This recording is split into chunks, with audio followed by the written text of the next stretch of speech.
സംസ്ഥാനത്ത് തേങ്ങയ്ക്കിപ്പോൾ തീ പിടിച്ച വില. നമസ്കാരം, കൊട്ടാരക്കര മീഡിയയിലേക്ക് സ്വാഗതം.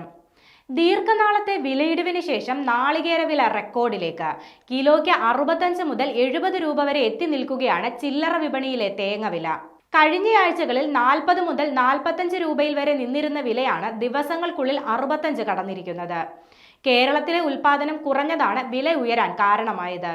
അയൽ സംസ്ഥാനങ്ങളായ കർണാടക, തമിഴ്നാട് എന്നിവിടങ്ങളെ അപേക്ഷിച്ച് കേരളത്തിൽ ഉൽപാദനം കുറഞ്ഞതും മറ്റ് സംസ്ഥാനങ്ങളിൽ നിന്നുള്ള ഇറക്കുമതി കുറഞ്ഞതും വില ഉയരാൻ കാരണമായെന്ന് വ്യാപാരികൾ പറയുന്നു. ഓണവിപണിയിൽ 34 മുതൽ 37 രൂപ വരെയായിരുന്നു നാളികേര വില. സാധാരണഗതിയിൽ ഓണനാളുകൾക്ക് ശേഷം വില കുറയാറാണ് പതിവെങ്കിലും ഇക്കുറി അതിൽ നിന്ന് വിപരീതമായി റെക്കോർഡിട്ട് വില ഉയരുകയാണ്. വരും ദിവസങ്ങളിലും വില കൂടുതൽ ഉയരാൻ തന്നെയാണ് സാധ്യതയെന്ന് വ്യാപാരികൾ വ്യക്തമാക്കുന്നുണ്ട്. വില ഉയർന്നു നിൽക്കുന്നതോടെ നാളികേര ഉൽപ്പന്നങ്ങളായ വെളിച്ചെണ്ണ അടക്കമുള്ളവയ്ക്ക് ഇപ്പോൾ വില സാധാരണഗതിയിലാണെങ്കിലും വരും ദിവസങ്ങളിൽ വില ഉയർന്നേക്കുമെന്നാണ് സൂചന.